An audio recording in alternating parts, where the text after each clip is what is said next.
Well, welcome to Christian Answers. My name is Jeff Short, and today we're going to be talking about the reopening of churches, even big churches. You might have heard out in California, the Grace Community Church outside of Los Angeles, 5,000 to 10,000 people, and they have opened their church up in defiance of California's strict public gathering rules and policies regarding churches. I think out in California, Gavin Newsom, the governor out there, has imposed some draconian measures on the people of California, especially the churches. He has regulations on how you can't sing in churches and how you can only have 50 people or so in churches, or a certain percentage of the building capacity in churches. You can't have this communion here. You can't have this type of activity. And it's really so egregious as to what is taking place in some of these larger major cities governed by Democrats, that they are imposing regulations on the church, even though in the Constitution the freedom to worship is guaranteed. It's not something negotiated. It's not something that mayors, governors, senators, congressmen can fudge with. This is a constitutional measure. And Grace Community Church out in, I think it's Sunnyvale, California, has decided that they're not going to put up with that anymore. They're not going to put up with the state telling them what they can do in their worship service. They're not putting up with what some bureaucrat is going to dictate the terms of a worship service. The way it happened, I guess, according to John MacArthur, is that they were abiding by the state regulations for the first few months. People began to keep filtering back into the church. The church leaders didn't stop it, didn't bar the door, didn't chain the door to the church. After all, it is the people's church. They paid for it with their tithes and offerings.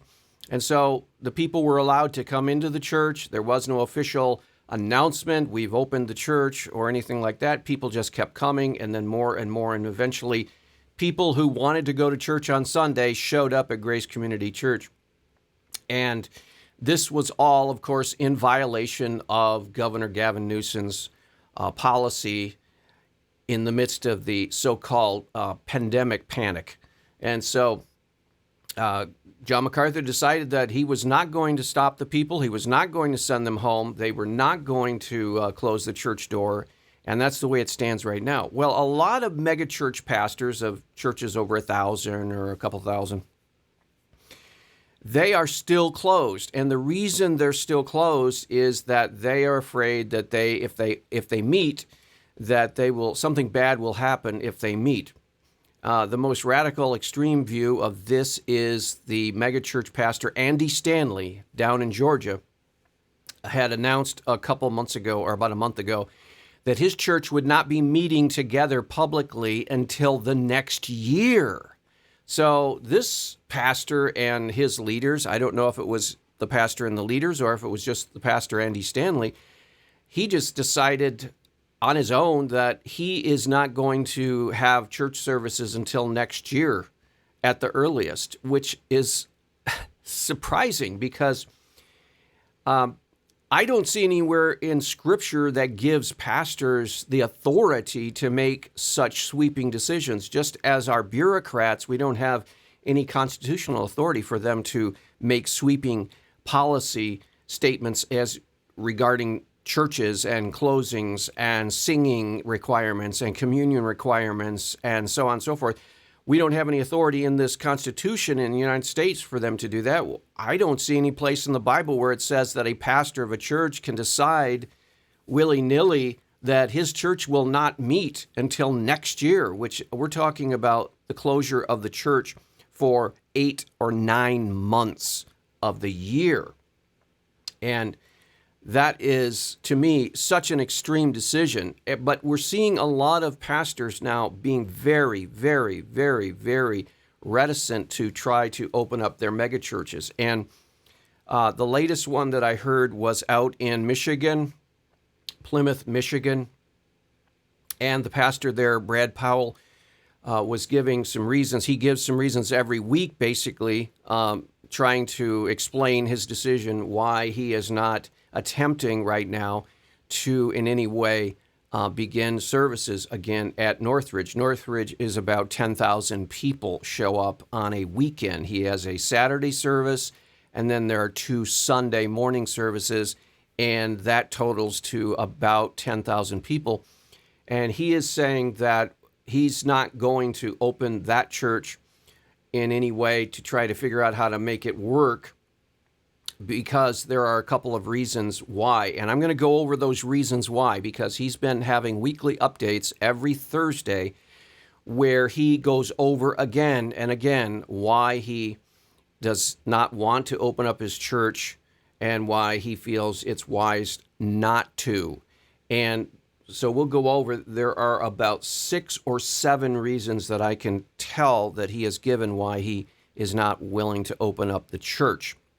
So you have these 10,000 people who have not been meeting for now 5 months in their church building on Sunday. They don't get up on Sunday morning, get themselves ready, and go to church and then come back home after church service. 5 months have taken place when that is not happening. Thankfully, the church that I'm attending here, the small church locally, we have been meeting now for 2 months. And we were only closed down 3 months. And at first, there were masks being worn during the entire service. You would sit there in the pew with your mask on. You would sing the songs with your mask on. You would listen to the sermon with your mask on. And then you would leave the church, greet people with your mask on. That has been scaled back a little bit. Now you enter the church with your mask on, greet people with your mask on. But then once you're in place in the pew, you may take your mask off. You can sing without your mask, and you can listen to the sermon without your mask, and so on. So that was a great relief. And there are a lot of churches, regular-sized churches and smaller churches, that have gone to something like that. But what are the reasons why a lot of the megachurch pastors are still reticent to open up their large auditoriums, even though they could in many instances by spacing, social distancing, and organizing it properly? Let's go over some of the reasons. Well, one of the reasons that Brad Powell of Northridge Church says that he's not ready to open the big church up is that churches shouldn't meet because it would look empty like the large churches in Europe. He actually said that. Evidently, he's gone to Europe. We've seen pictures of them. These huge, big cathedrals in Europe seats thousands of people, and on a Sunday morning over there, because of not a pandemic, but of the decline in faith, the decline in Christian faith, these things now look like a big cave with a few people in them. You have a church, a cathedral over there dotting the landscape in Europe all over, France, Germany, Britain. And then you walk in on Sunday and you only see maybe 15 or 20 people in this church that will seat 2,000 people. And so Brad Powell says, we shouldn't open the church because we don't want our church to look like those empty cathedrals in Europe. And my response to that is, so what?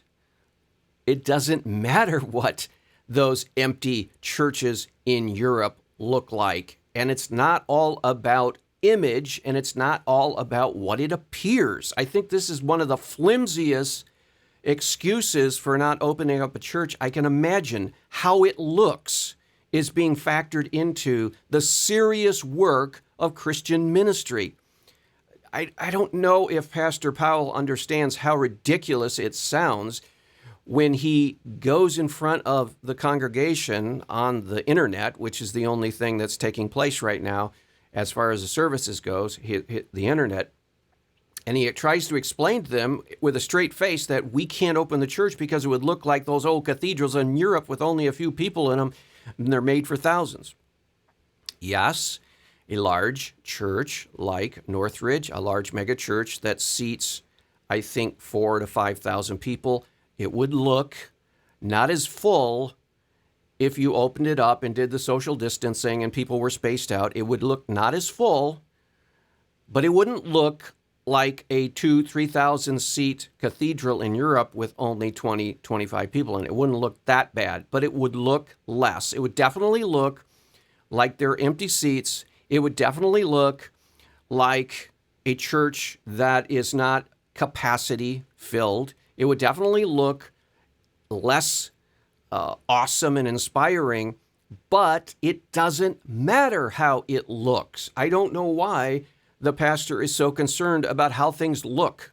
We're talking about getting people back to church, getting people back into the habit of going to church, getting people off their butts on Sunday morning, off their couch, into a physical location and worshiping God and standing up and praising Him and sitting down and praying and singing. We're talking about getting the church back to going to church and getting things back to the way they were. And he is worried about how things look. I think this is so flimsy. And that reason that he has should be scratched right off the list. Forget that. Don't ever use that reason again, because it has nothing to do with getting the church back together again.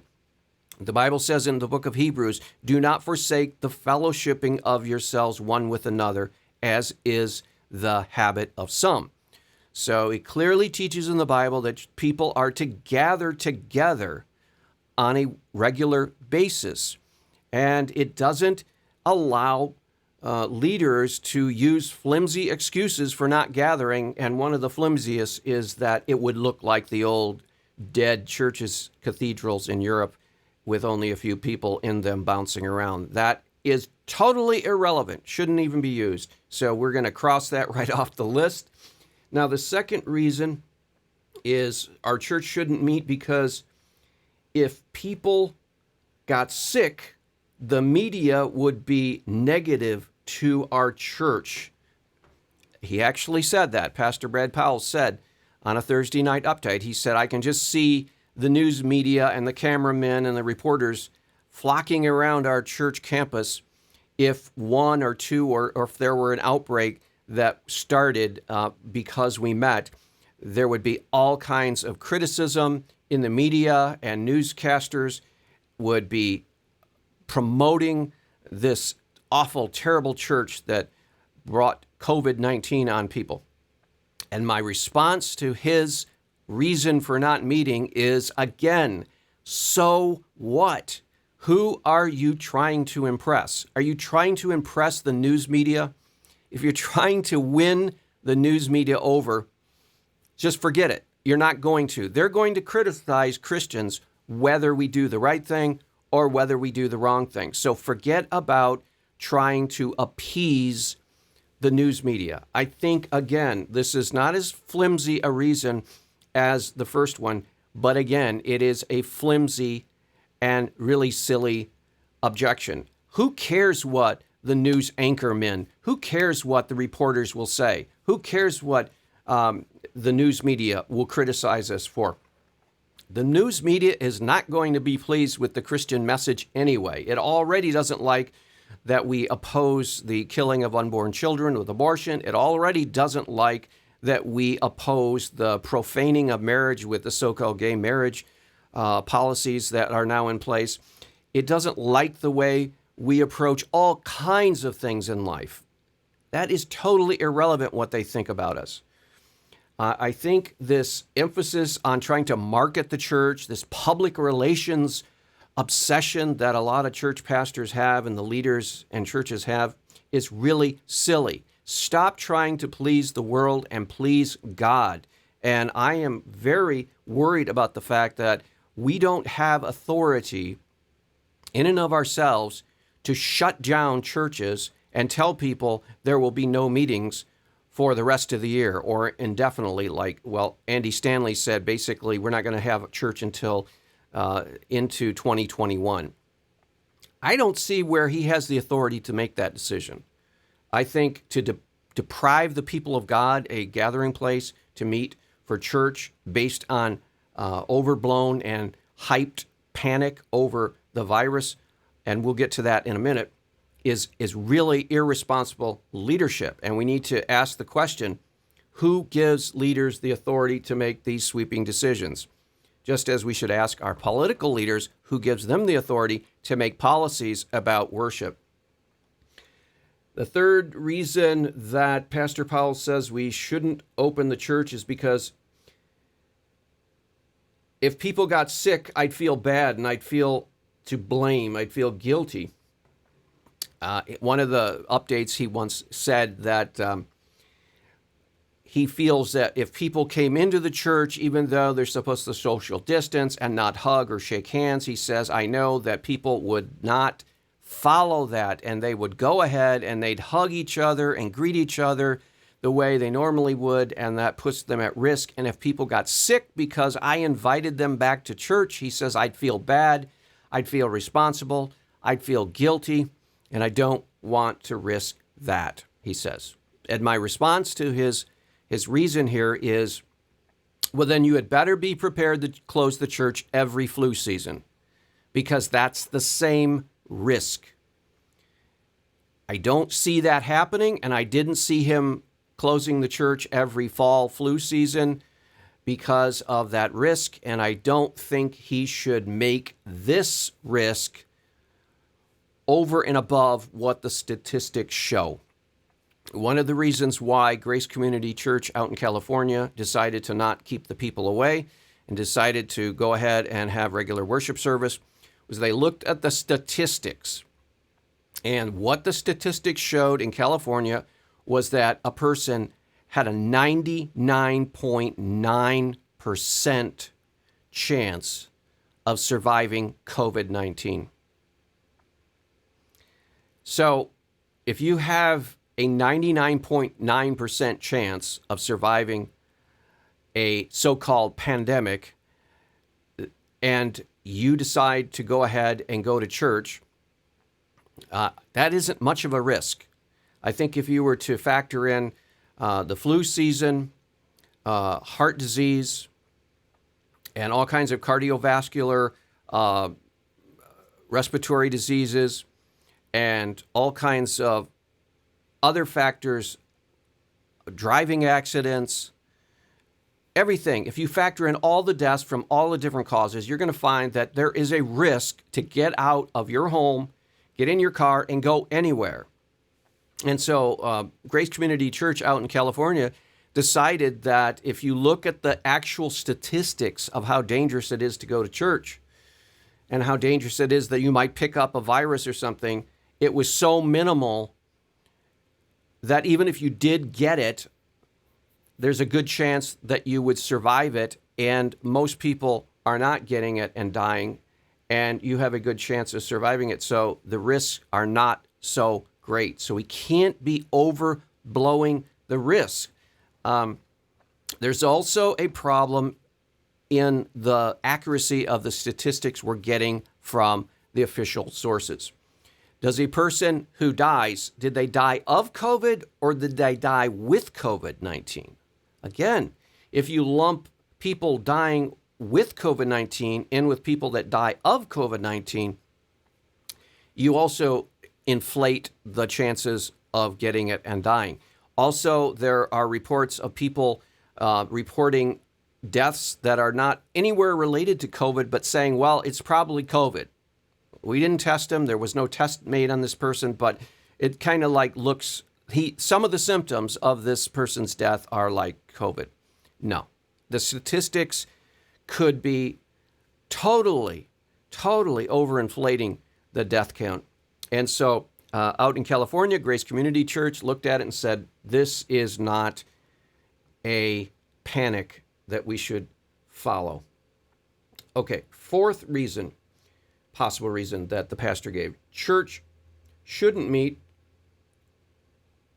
because the governor said no, and the government forbids it. And he seems to feel that that is a argument breaker. That's the thing that totally tips it over to the edge of not meeting, because that closes down all discussion. The governor, and in the case of Michigan, in the place where Northridge meets, the Governor Whitmore says you can't meet. And so the pastor says, well, we can't meet because the governor says we can't meet. Now, the question that I have to the pastor is, do you always listen to everything the governor says? And do you follow everything the governor says? What about the fact that we have a constitution that guarantees freedom of religion?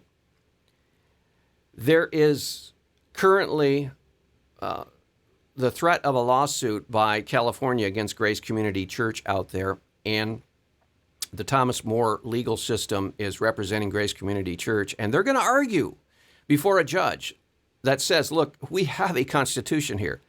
This is not a police state. You cannot dictate the terms of religious believers. The church stayed closed for 2-3 months, did not open its doors, but after it became apparent that this was an abuse of power, they began to meet, and now the governor wants to shut them down again. The governor, actually the state of California, has said to Grace Community Church, you must cease and desist all services, public services. If not, they have different ways of trying to coerce churches to do this. One of them is they turn off their electricity and their water and all of their utilities. They haven't done that yet, so let's hope that it doesn't come to that. But just because the governor says you can't do something, that's not the end of it. We just saw rioting and protesting and marches in the street and acts of civil disobedience, violation of the health policy standards. You're not supposed to gather in groups of a certain amount of people, totally thrown out because of these BLM marches. And that's perfectly okay. Nobody was, the governors and the mayors were perfectly fine with that. Oh, but when it comes to church services, we can't do that. No, that's a hypocrisy. So I think the pastor needs to open up his eyes and realize, look, there's a power grab that's taking place. The church doesn't have to follow illegitimate power grabs, and they can go ahead and have their regular church service.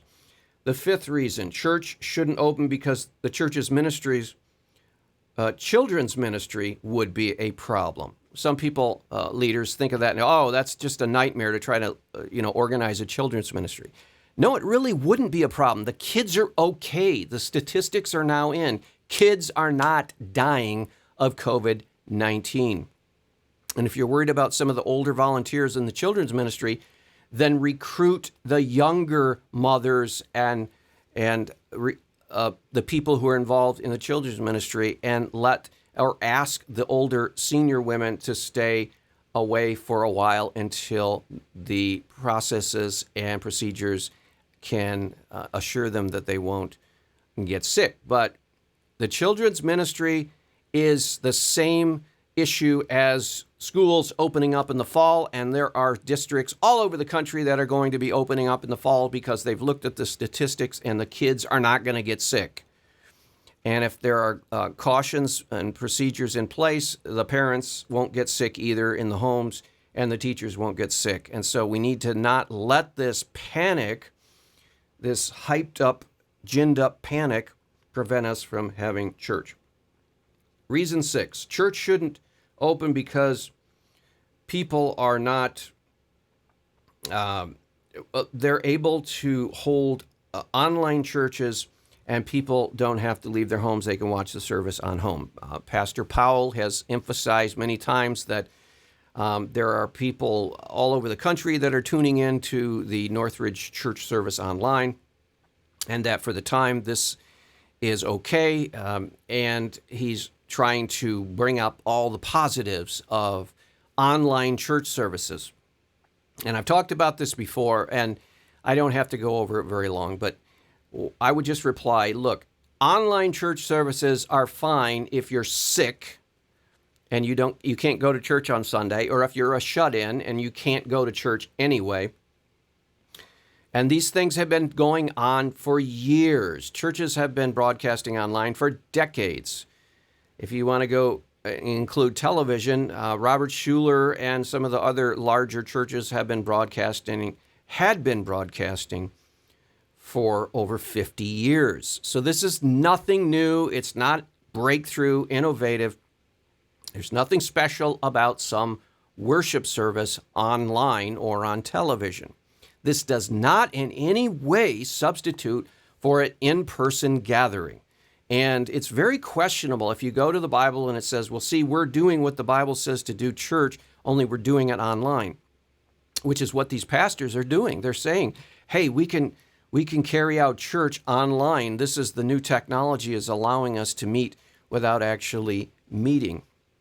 And I want to say to that, no, you're not doing church online the way you do church in person. It's not the same. It's a ghost of a shadow of the reality. And you don't want to keep people in the shadows for a long period of time. We need to have some urgency here, I feel, on the pastor's part. We need to have some urgency because we're in uncharted territory here with this church online, not meeting personally. We don't know what the effects will be.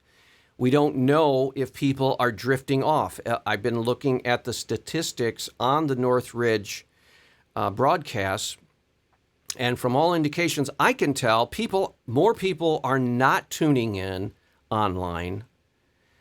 In fact, if you look at the statistics, to me, if you look at the YouTube viewer counts, it looks like less and less people are tuning in to the Northridge worship services than there were live when the public services were being conducted.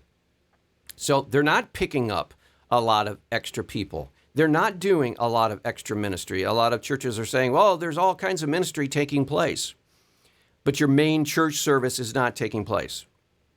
You're not getting people up and out into the church, and they're not participating with their bodies. And let's be real, when a person's in their living room, they don't act the same way as they do when they're in the church. They don't pray the same way. Some people are munching on their breakfast and the pastor's praying and they're just munching, watching them. They're not doing the same thing they do when they're in the church service, and that's obvious to everyone who's thought about this. So there is no argument that, oh, we can just keep doing this online. It's about the same, and it'll have about the same effect for your life. And we don't really need to rush things because we have such a great thing going on here online, and lots of people are tuning in.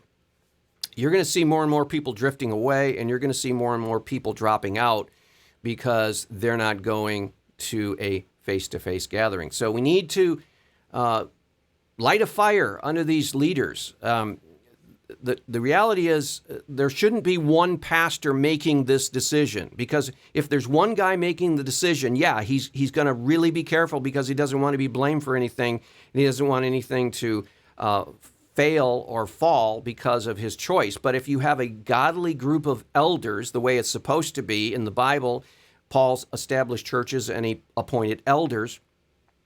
If you have a godly group of elders, then they will make wise choices. And the choice that more and more churches are making, like Grace Community Church out in California, is we need to open the churches and not delay anymore. Well, I hope that's been a helpful word, and we'll see you back next week on another edition of Christian Answers. God bless.